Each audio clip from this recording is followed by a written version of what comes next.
Hey, what's up, everybody? Thank you so much for watching again on the Town with Tanya. And today's guest is a sergeant major in the U.S. Army. Big up to you. Blessings to you. Thank Thank you. you for your service. She is building.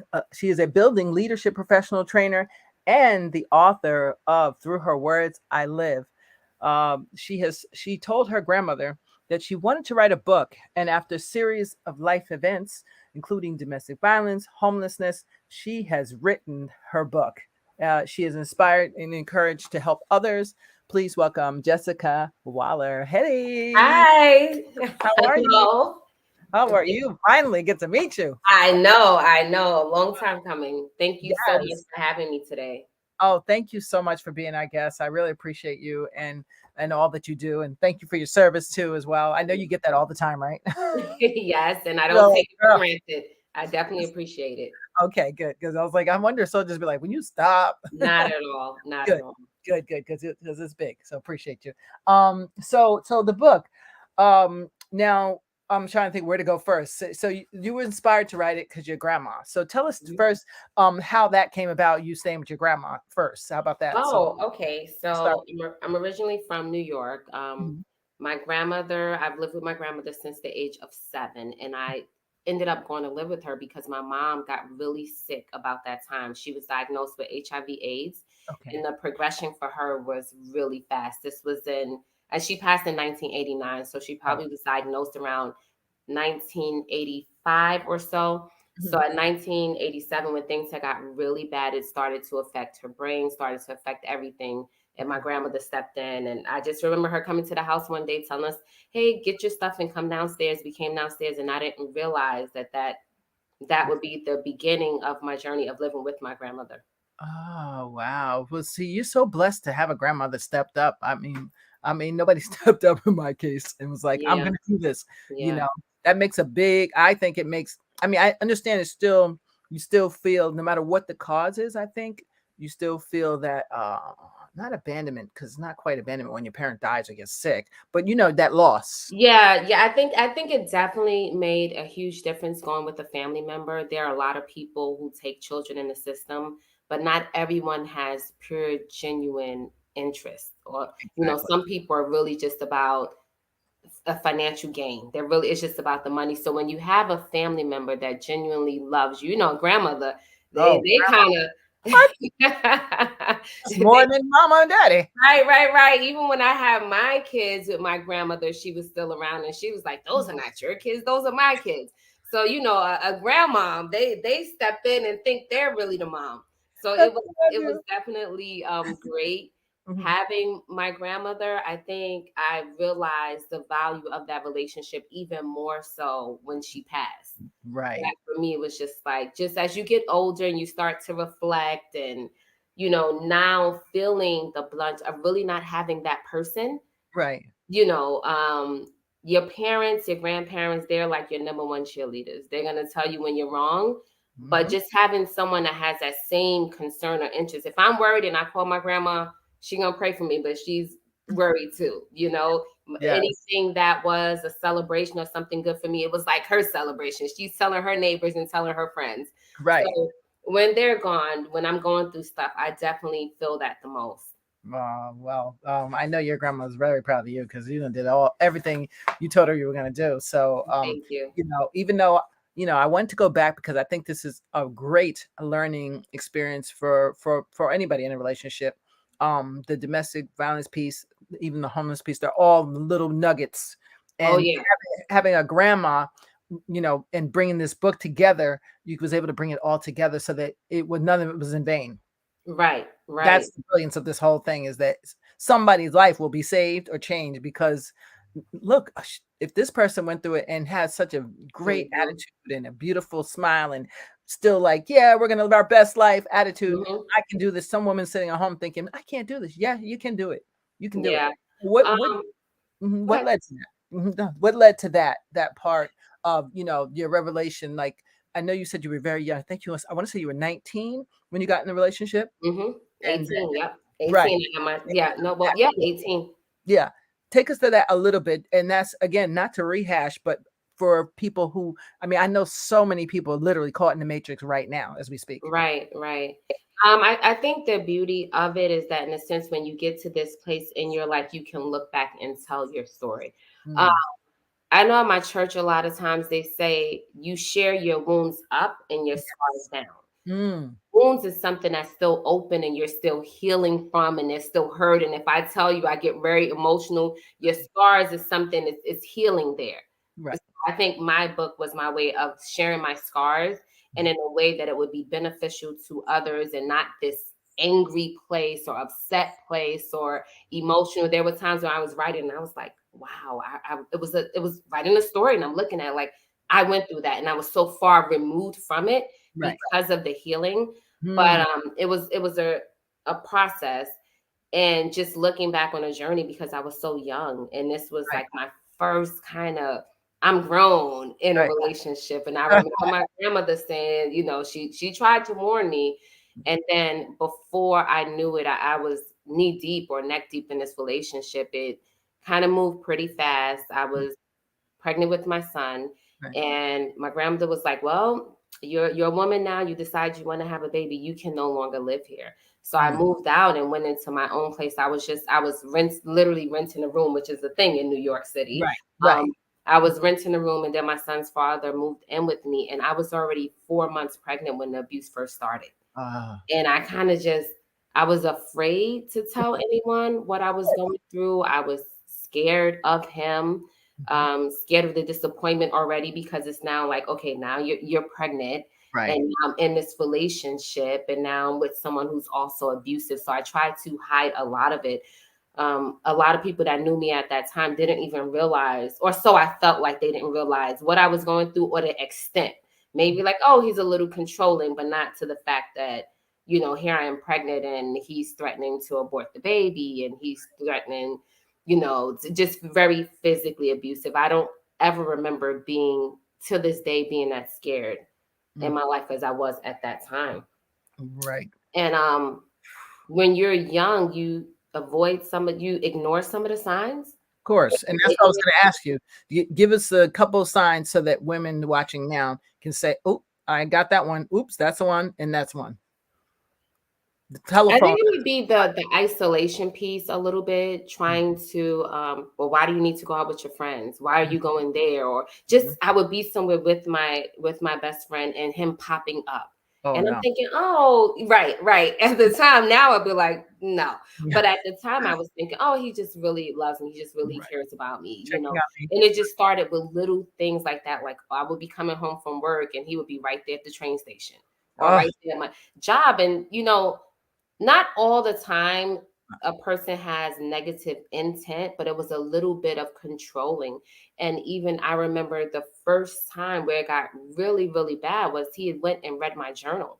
And oh, mind you, I'm 19 at the time. I'm pregnant with my son. So this is like right out of high school. So I think I was saying I had a crush on somebody in right. my journal, but the guy had a girlfriend and I remember I went to it was my birthday. It was my 20th birthday actually, and I went to the movies with my sister.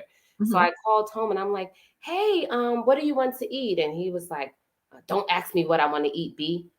And I'm just like, what's going on? He's like, I read your journal and you're, a garden tool. And don't worry about it. When you come home, I got something for you. And I remember being so afraid and not being able to tell my sister. Um, And she's saying, what's going on? What's going on? And I'm just like, oh, nothing. Don't worry about it. So I end up getting food. I remember coming home and just like walking into the door because we lived in like a two-level home, but the second floor was all like rental apartments. mhm. And walking in and just having this heaviness, this fear. I was really afraid, but he had never really put his hands on me or anything. And I get upstairs to the room, Mhm. and on the bed, he has a hanger that's Oh, bent like in a hook. And right. at this time, it's the second floor, and it's only us up there. We're the only ones renting. And he's like, okay, yeah, you're not having my baby. I couldn't have. And I'm like, what? This is over a journal, over something that in high school. And he's like, you're not having my baby. And Jesus. that was like the start of everything. And I'm about, at that time, I had to be maybe, this was January, so maybe about 4 months pregnant. Mm.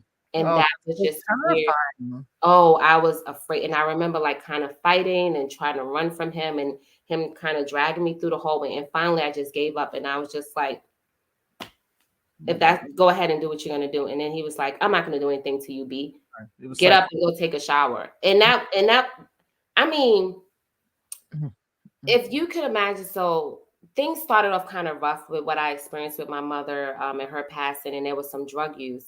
But right. when I went to my grandmother, it was completely different. Right. So we're in church like 5 or 6 days out of the week, but not a forced type of thing. All of our friends were there. Our church had tons of youthful activities. I was like a AP honor student, like in the drama club, step Right. cheerleading, all of this. So it was already a mixed match between us when everyone was like, why would you, Right. you know? And I Right. was just like, people can change. Mhm. He's probably a different person because by the time we were that age, he had already spent maybe 3 years in prison.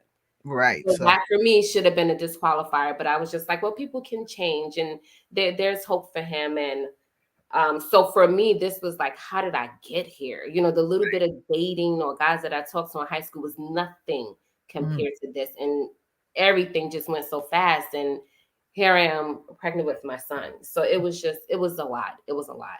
I that's I, I guess my cautionary tale to young ladies or even, older women that are going through that, when someone shows you that mm, first sign, who the don't hope for change. Don't think things can change. Don't think it'll get better because what mhm. you tolerate and accept is going to determine how that person deals with you going forward.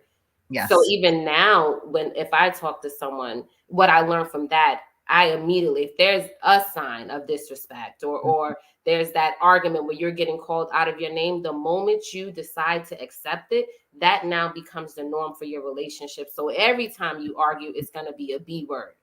Exactly. If that person puts their hands on you and you say, "Oh, I'm sorry, it was just this one time." You Mhm. by you saying, you've allowed that to become the norm in your life. Absolutely. And Maya Angelou said it best. When people show you who they are, believe them. I apply Mhm. that for everything. Mhm. Relationships, friendships, all that. Oh yeah. As soon as you show me a sign, I'm like, oh, okay, thank you. No Yep. problem. Because that has avoided me so much. I thank God every day. But you're also very spiritual, which is great. You have a lot of scriptures in the book that really apply. And I want you to tell me more about that. Is that your grandmother's upbringing that gave you that sense of spirit? It was just a culmination of things and what I was going through at that time. So during that time, I just found a new church, started attending this church, and Mhm, I was on a spiritual journey myself. mhm, And that's why I think everything happens exactly when it's supposed to. I said it from 7 or 9 years old that I wanted to be a writer, and mhm, I would start writing, I would stop, I would start and stop. But mhm, everything happened as it would because this book that I wrote today, had I wrote it a few years ago or before, it wouldn't pull everything together. It wouldn't be able to represent the spiritual side of me as well as the things that I went through and tie them together to give encouragement to someone else. Like, hey, maybe I can go to this scripture for reference. So in tying everything together, what I found was a lot of the stuff that my grandmother would say all the time, mhm, it was Bible. mm. It was all scripture. It was all scripture based. So Wow. just kind of journaling through a lot of the different things that happened, because in a book it's not really a sequential story, it's Right. just different things, and then I tied the scripture into that. It kind Right. of pulled everything together, even to the point where I was reading and making connections and going, okay, all right, so Mm, okay, this makes sense. mm. So it's a reflection of who I am and also where I am, Wow. because of that spiritual foundation that I had, and Mhm. then that rediscovery that I was going through at that particular moment. Mm, mm. Yeah, you had got the courage to leave. You talked about in your book. You knew what you had to do. I love Mhm, that particular mhm, line because some people we always have signs like we said, but we mhm. ignore them. And for your baby's sake, you were like, huh. When he left, I knew I had to what I had to do. That is like your revelation moment that probably saved your life.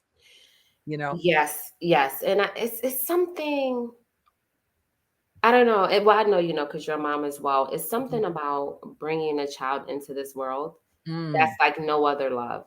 yes. Even when I look at people who have parents who suffered with sorry, hold on my phone. Yeah, people with parents who suffer with drug addiction and they have a lot of bitterness and anger to them. I Mhm. know that that addiction is a disease and it's really strong because the love that you have for your children to sacrifice food on the table. Yes. People with addiction, they're not feeding their kids, they rather go get the drug. And Right. as a mom, when you bring someone else into this world, you Yes. love that person more than yourself. So Yes. while I wasn't strong enough to leave the situation for me, Right. for my safety, Right. when it came, once I had my son, I knew that it was something I had to do for him. I Right. knew that if he grew up in this situation, he years later could now become an abuser, or Right. he would not have the respect for women, or he could have been harmed in that situation. Because Yeah. when that one time when it was time for me to leave, when he hit me, I had my son in my arms. I remember And I you. think for me, it was like, well, as a mom, you automatically go into protect mode. So Yes. all of those things, it was like, okay, the cycle, it has to stop. It has to stop. Good. And Wow. also the cycle has to stop. I have Yes. small memories, but not really a lot. But my mom was in a very abusive relationship as well with my sister's father. It Right. was a very abusive relationship. And one of the things that I do remember is I remember the fear that she had at the mention of his name, just Mm, like how scared she was. I remember he was in prison mhm. and he had wrote a letter. And this I had to be like maybe 6, but I still remember it. He had wrote a letter, and in the letter he drew a stick figure. And on the stick figure, he drew the stick figure with a black eye. Oh my. And he said, "This is what I'm gonna do to you when I get home." And What? Make yeah, us in yeah, jail? Wow. yes, yes. And she was so afraid, like so Oh. afraid. I just kind of that really just sticks out in my mind. Um, Mm. that particular incident, but Mm. I knew that you have to break cycle, you have to break patterns too. You know, Yes. you and I'm thankful for that. I Yes. mean, I have 2 amazing young men. One is 23, just turned 23. The other one turned 16. Didn't And one graduate just recently? yep, well, he graduated last year from college. So Yes. yes, Now yes. that he's majored in not the vet. Not he changed it from vet, The right? little one wants to be a veterinarian, and the oldest one, he was health and human services, or healthcare administration. Oh. But it's so you never know. He got his degree in that, but now he's an army civilian. He's in the army as well, but he's an army civilian, so he does the reserves, and it's like in the field of logistics, which is what I do. So it's just Wow. Well, tell me just a piece. I mean, I'm diverting for 1 minute, but tell me about that. How the army was able to help you, shape a career and shape something. Because I know people who were fosters, and I used to get pissed when they'd be like, "Go to the military." They told me that when I aged out of foster care, mhm, "Go to the military." And I was like, "I'm not. I am not going to the military." Now, had I known what I knew now, I would have said, maybe, but I don't like people telling me what to do. That's why I didn't go right, at all. right. Like it's just not no.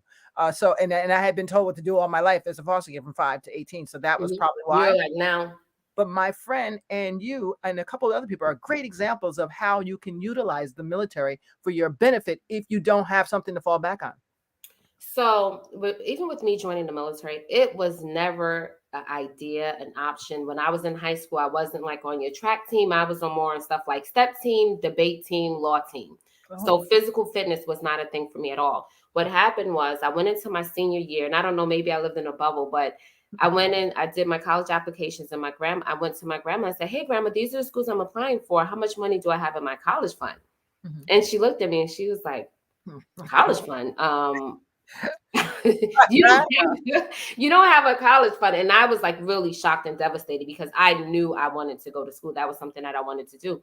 So Okay. the next day, literally the next day, the recruiter called me. He's like, "Hey, may I speak to, Miss Jessica?" And I'm like, "This is she." And then we kind of talked to him, but his first question was, "How do you plan on paying for college?" And I was like, Of course, that's how they get "Funny us. you ask, right?" So I go down to the recruiting station. I take the practice test, say Mhm. on a Thursday. On Friday, I take the actual exam. On Monday, I take a physical, and I'm in the Army in 3 days. Never What? thought about it, never watched the G.I. Jane movie and said, this is something I wanted to do in my life ever. It just, the money for school motivated me that much. I don't even think I even thought about what basic training and all of those things would be. I'm just like, Right. money for college, I'm there. Right. So I gosh. ended up, joining. I got the money for college. I started out in the reserves, and then once I graduated from college with my bachelor's at John Jay University in New York, John Jay City University, Yeah. and I went full time with the military, and that was in 2005. Okay. So I am 2025. I'm retiring. That'll be it for me. But it's Wow. definitely been great. There's been tons of opportunity in terms of traveling to That's what pursue I and get say. my education, get my master's degree, just creating a family with Mhm. my children, them having Yes. the opportunity to travel. So the military has definitely been beneficial to me. Even with my son, that's when it's not for everyone. You don't have to be like your mom and make a career out of it, but Right. it's definitely an option, and the networking opportunities, the career Yes. experience and skills that you get definitely will benefit you in the military as well as after the military. Right. Well, that's I think you're a great example of utilizing the military. Like I'm a Quaker, so I wouldn't go to war for religious reasons. Right. But but all my family did. They're all retired vets in some way, form or another. Mm-hmm. Um and I respect that 100%. But I just couldn't I don't like nobody telling me what to do. But Hmm. also now my religion warrants that I Yeah. don't. But even I think so, you know what, the it's telling me great. what to do was the least of it. I think for me, Right. Right. initially it was just the PT. Like I'm Ali. like getting up at what time and running to Yeah. do what? That Yes. was that was the hardest part. But once you get over that, I Right. think they always say in order to be a great leader, you also have to be a great follower. Okay. So there's some in leadership, there's an aspect of followership. Right. So I think you get to that point at 19, 20, maybe not so much, but as you get older, you're like, okay, I totally get it. Right. Well, that's amazing. That you were able to just change it all around and use the military to do what you need to do. And Mhm. it is a great source for many. My friend, she went to live in Germany. I mean, she's been all over the world. I was like, girl, and I had Right. no clue that she did it through that until she told me Mhm. later. And I was like, wow. So there are, if you know how to utilize it, then it's a Absolutely. great thing. Absolutely. And kudos to you for that. And I tell people all the time, you get in, even if you don't do 20 years, you're not a lifer. Get in and take every opportunity that's available to you because the Right. Army's going to get what they can get out of you. So That's you right. make sure that this relationship is beneficial for both parties. So, and, Exactly. and there's so many opportunities, so many Yes. opportunities. No, I know. I know. Some people say, "Oh, it's a lot of people out of work." That's because they didn't know how to network and know how to really Absolutely. move and bob and weave. If Hmm. you know how to do that, I've seen people. My cousin's retired nicely. I was like, "Girl, what'd you do?" So it is there. Yeah. You talk about one thing. I know you got your time is very fragile right now, and I hope your young man gets better. Thank Um, you. Living is a choice. I love that. I love that. Right. Tell me to speak more to that, for anybody that's out there that may have be, maybe a single mother, maybe a young single mother, maybe in domestic violence, maybe just starting out in life, whatever. So there's so many ways that I looked at that. One is, every day that you're here, that you're above ground is a Mm, choice to determine how you want to live. mm, Right? I mean, especially in a time where mental health is at an all-time high. A lot of people are suffering from mental illness. yes. Suicide rates are through the roof in recent years, Mm, especially following COVID. Living is definitely a choice, mm, right? mm, But and what's even more so important once we decide to live is how we live. mm, Every day, I get up and I have maybe a little goal for the day or even something that I'm looking forward to. But in how we pour into those around us, right. it's like a boomerang. It comes back to you. I don't Yes. do that with the intentions of getting something back, but just pouring into others, whether it's a word, whether Right. it's so simple as saying how's your day or a smile makes a difference in everyone's life. So I think every day we choose to live, but also we choose how we want to live.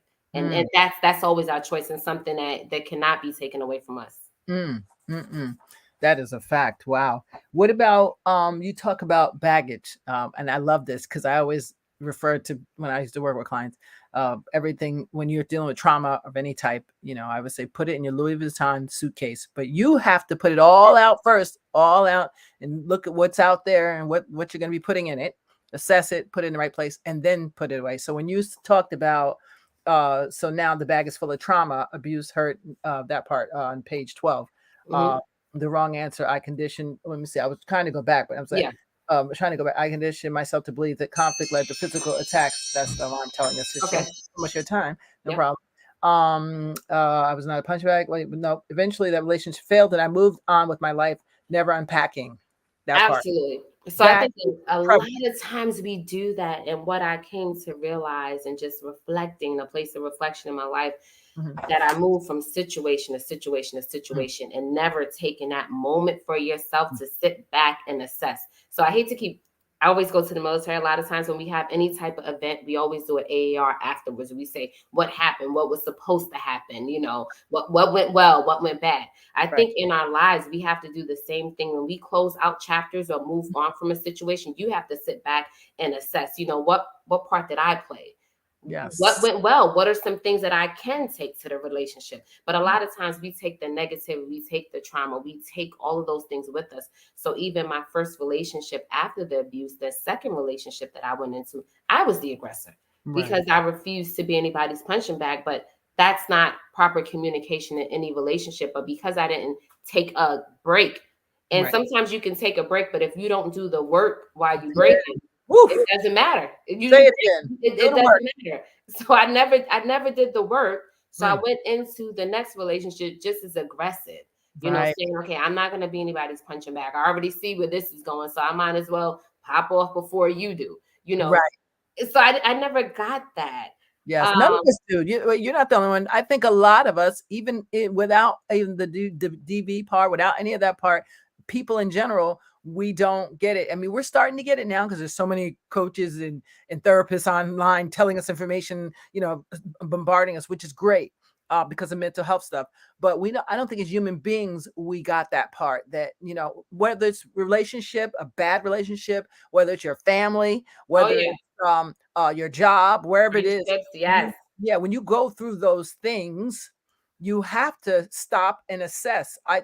Just tell clients all the time, assessment is everything. And I don't care what the world assess. You need to assess, and you need to look whatever it is in its face and grab it by the neck and get it together. Whatever that is, trauma, drama, whatever it is, you need to say, this is what I'm dealing with. Okay, I got this, and Hmm. I'm going to do Hmm. X, Y, Z. So I love this part about your book because you mentioned, you guys go get the book. I have a link up here. Um, yeah, I have a link up here. If I can find the link, I got it here somewhere. Go to the website and get the book. They can get it on your website or Amazon, right? Or Yes. just Hmm. okay. So Hmm. either one, Amazon or here at her website. And Audible, it's available on Audible. If you don't that's like right. it, I kind of like to change turn pages, but I'm getting used to Audible because Yes. that way when I'm driving, cooking, doing Right. different things, I can still listen. But I Right. do like I like to turn pages. Yes. So make sure you guys go get a copy. And if you don't want one for yourself, get one for somebody who is in one of them shady relationships. Y'all know, because I know a few people out there in some Hmm. shady relationships, and y'all don't Hmm. want to call it DV, but I'm like, that's looking like DV to me. It But doesn't always you have to might be call it that. physical. Yep, it doesn't always have to be physical. There are so many ways to control Mental, somebody's financial. financial. Yep. Yes. Yes. That's a big one right now. Hmm. I've witnessed it, and the people involved didn't even know what's happening. I'm like, well, I hate asking my husband for money. Hmm. Hmm. And why you gotta beg for money, girl? So Exactly. yeah, Exactly. but that's humans. We humans sometimes we just don't catch the memo. And we need reminders like this, like your book. We Mm-hmm. need people like you, people who are inspirational to give us a nudge and say, oh, Oh, oh I was talking to a young girl in New York City, and she was talking about dating and how it seems like a lot of the guys that she's dating is very aggressive. And I know in New York people are very aggressive anyway. But I did ask her, like, hey, are you taking the time mm, to really assess yourself and mm, what you're attracting and the energy you're putting out? right. Sometimes, I mean, yes, the dating pool can be very difficult, but if everyone that you're attracting has this problem with Mm, physically putting hands on you, it's time for you to sit in yourself and figure woo, out what it is that what am I attracting? Or mm, what am I picking? You know how to hit it on the head, girl. Sit in yourself. Hmm. And I call it something else, but I won't say it because we're not there. But yes, I say you have to learn to sit in yourself. And it can be difficult. It It can can be. be difficult. And that's what I learned about myself too. As I look back, I went from relationship to Mhm. relationship to relationship, never really sitting in myself. And Mm. you have to. And we don't realize, maybe because of what you've been through, you can't be alone. No. You can't be alone. And I never looked at, like, I could be alone. I'm by myself. Right. But sometimes people have to have someone in their circle, whether it's a man, whether Right. it's, your girlfriends or something like that. But you have to take those moments to be by yourself. Yes. Yes, because that's when you do the assessment. That's when the lights come on. That's when I also suggest, yeah, doing meditation, doing yoga by yourself. If you Ah, can't afford to go, turn that YouTube on, boo. It's free. hmm Free stretch meditation. It's just listening to these sounds that calm your soul and all your little chakras, whatever. Just pray, whatever way you do that needs to be done, because I find the human body has to have a break. It needs a break. It has to have a mental break and a physical break. You need to be sleeping 8 hours a night. You need that because your yeah, body yeah. needs to heal and repair, and your Oh, brain, absolutely. your brain waves need to just chill, especially for somebody like me with ADHD. Hmm. You need to just chill and bring it down a notch, and know this, that everything will be okay if you, as long as you check yourself, you know. Um, Absolutely. but one thing, I know you got to go, but one last thing that I want to talk about, because you guys are gonna have to buy the book, okay? So, your grandmother said every monkey knows what tree to climb. Address that little piece, because it's going to tie it in, and it's very important. Oh my goodness, that's funny. Everyone asks me about that, and that's Mhm. something I say all the time. Every monkey knows what tree to climb. Mhm. It's when people know what they can and can't get away with, Right. right? So Mm. it's in that sense that people know what they can and can't get away with, but it's also in the book. It came to me a different way as well, as limiting yourself. Right. Sometimes we limit ourselves because we underestimate our power and our true potential. And we Mm. don't know until we take a step and step out on faith and push ourselves to the limit, because that's when we can really unlock our greatness. But you Right. don't know if you kind of like, oh, I can't do it, and you cut yourself off before you start. But Mm. it's that, and also people know what they can get away with. People will Yes. try you. Yes, yes. I'll say it again. People will what? They They will will try try you. you. And Yes, that's why yes. you have to set boundaries. I just put a post up today about boundary. You have to set boundaries for family, for friends, for your kids, for your mom and dad, the dog, for everybody. Hmm. That's setting Hmm. boundaries. Because if you don't, people will be like walking right all over you. Oh And they yeah. don't mean to. They don't do it intentional. It's just that that's what they do, especially if they come from dysfunction, they're gonna slop it over onto you. And so you'd And be you like, know what? It's important to get that lesson early, because a lot of times we look at older people and we say, "Oh, they're so blunt," and they just tell you how it is. We don't want to wait till you get that way and you've had a lifetime of people just kind of running over you and just taking advantage of you and disturbing your peace. You don't want to wait until you're in your older age to be able to set boundaries. So it's very important to do that young. And I'm learning. I'm still learning how to set some boundaries. It can be difficult, but I'm definitely learning. Because a right. lot of times it causes you more pain to try to make someone else more comfortable. Yes, and that's the whew, more pain to make someone else. Oof. Oh, I tell you, Yeah. there's so many things in this book. I didn't get through all of it, but then again, we need something for them to read, right? And So, then guys, one thing too I love is that you can pick up this book and you can like read one chapter and walk away with something. And then maybe yes, a couple of months later read something else. It's not something you're like, oh, I gotta see how it ends. No, you right. can start at any place. You don't even have to start at the beginning.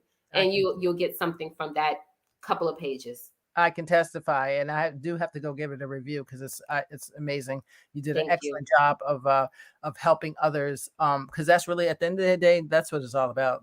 All Hmm. these life lessons and traumas and dramas is all like, okay, what do you do with it? It's not really what happens, what you do with it, and you talk about that somewhere in the book about what we Oh do with yes. things. So that's another reason, guys, to please go out and get the book.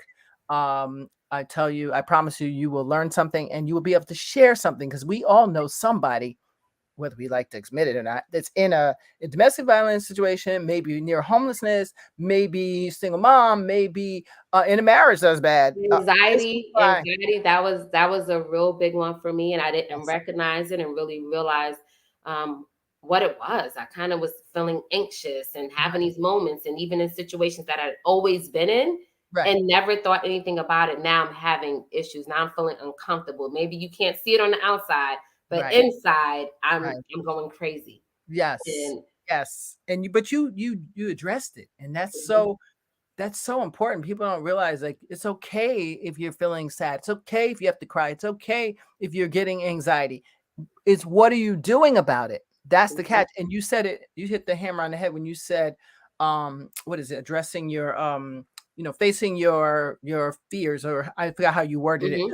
You Mhm. have to face and how do you say, handle, deal with whatever it is.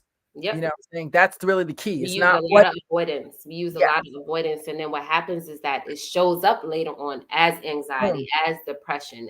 It mm. shows up in different ways, and you don't even realize that the root cause of this behavior is something you never really addressed. It could be something from your childhood, you Yes. know. Yeah. And losing That a parent. now is that's now coming up later on when you're. And the one thing about it, when you don't deal with trauma, you'll be really surprised when it'll show up, because Yes. now I'm in my sweet spot. I'm good. I don't Mhm, have the issues that I had before, mhm. and now I'm feeling anxious. Well, that's because your body is out of fight and flight mode, and now you're relaxing. It's like, wait a minute, we do have that Yes. issue that we never addressed, right? Yeah. Because now we got time to think about it. My kids are older. I'm not running around chasing babies anymore. So now you Yes. got a lot of time to sit, and you'll be surprised what will show up. Yes, and the body never lies. And that's why I told my friend used to tell me this. Thank you, Ingrid. I think my friend Ingrid was the one that first told me this, and I could be quoting her wrong, but she said something. This is when we were really young. We were living in a Mhm. group home, and she said to me, "Well, whatever issues you don't address from your childhood will pop out of the closet like skeletons." And I was like, so it just meant nothing at first. But as I got older, it always kept haunting me, those words. And I was like, damn, she was right. Mhm. So I did lots of therapy, because you can't just think like, okay, I know what the problem is, and that's it. You got to do work. Now the real Mhm. work starts with, like I said before, taking a little bit of time, putting all the stuff outside on the lawn, and then packing it accordingly to where you need it and want it to go. And then Mhm. it's nicely tucked away until you need to reference for something. And then you can pull it out and grab out what you want. You know what I'm saying? But you don't let it Oh, just yeah. go over the lawn, right? So, Mhm. so that's how I kind of refer to that analogy, and that saying that my friend told me. Whatever you haven't solved, whatever issue, childhood issues, or any issues that you haven't resolved, that from your childhood, they will haunt you like a skeleton and pop out the closet when you get about 30. I was Oh, like, yeah. what? That's serious stuff. Or when another one, when you have kids, when you reach the age of your trauma that happened, when your kids reach that age, Mhm. or one other one, there's one other one, but I forgot what it's called. But your body never forgets trauma, even if you do, which is why Like people. muscle memory. Right. Yeah, I forgot what it's Mhm. called. Right, muscle memory. That's a good one. But I forgot what it's called. But I just the easiest way to say it is your body. You can forget all you want, but your body won't. So that's why you end up overeating, oversexing, over this, over that, over this, over that, addiction, blah blah blah. We can go on forever. Those things come out because that is your trauma, and it needs to be addressed. Mhm. Don't address it, you're just going to keep doing the same thing over and over again. Insanity. So Oh, thank yeah. you so Oh, much. yeah. Oh Oh, man, yeah. I appreciate you so much. Is there any last thing that you want to say about your book before we go? Because I know your time. Way outside. um, Obviously, I'm going to say this. It's a great read, and I think everyone should go out and purchase it. But it was therapeutic for me. Mhm. Everyone has a story, and it's just a matter of putting pen to paper and writing your story. And Mm. there's a message in your story and the things that you've been through, as well as a message in my story and the things that I've been through. So I hope that you can enjoy it. Pass it on to a sister. Pass it on to a brother. There's something in there for everyone. Yes, no, absolutely. I can test the guys. I've been reading it, and I've read it, and Mhm. it's good stuff. I mean, really good stuff. And I'm so happy that I'm like, okay, I got to pass this to this person. This person needs to know. I mean, I'm just going in my head like forever. So thank you so much for taking time, guys. Please Well, share. thank you. Thank you so much for having me. I really, really appreciate it. This means Time. the world to me. So thank you. And, Especially I go through moments where I'm like, okay, where do I go from here? You mhm. know, especially with terms of this. I actually started writing another book, but this is something when I was coming up, I know I loved like the Babysitters Club Oh yeah, and yeah, all of those Judy Bloom and all those type of so yes, Judy Bloom. I've always wanted to do something from Really? our perspective. So that's something Mm. I've been working on. And my son has been super engaged with it. He's helping me with character development and different things. Some things Okay. I'm just out of touch with, right? But Nice. so I'm definitely excited about this next project, and it's something totally different from what I did with this. But I'm Oh, excited. wow. I'm excited too. And you need to actually that would be a good children's book, your grandma and the word thing. I mean, that can go on forever with Yeah, this. yeah. I see where you're going, but you do it because I'm sure you're going to do it well when you do it. And let us know so you can come back again. Thank you so much. I appreciate that. Yes, and hang out with me for a minute while I say goodbye to everybody. Guys, Okay. thank you so much for taking the time to watch. I appreciate it. If you can, go get the book. If you can, share it with somebody. Share this show with somebody because somebody will be inspired. I trust me when I tell you, somebody will be inspired. There's massive things to take away from this book, and I appreciate you all for watching. Hang out with me while we say goodbye. Um, let's see. So, yeah, guys, I'll be back again Sunday. And thank you for watching. We will see you next Sunday at 4 p.m. Thank you so much, Jessica. We You're appreciate you. welcome. Hang Thank out you. with me. Wait, somebody Okay. say thank you. Somebody. Here we go. I always have a last minute straggler. There you go. Thank you. Yes, thank you, Maria. I appreciate you so much. Okay, so here we go. All right, guys. Hang out with me 1 second.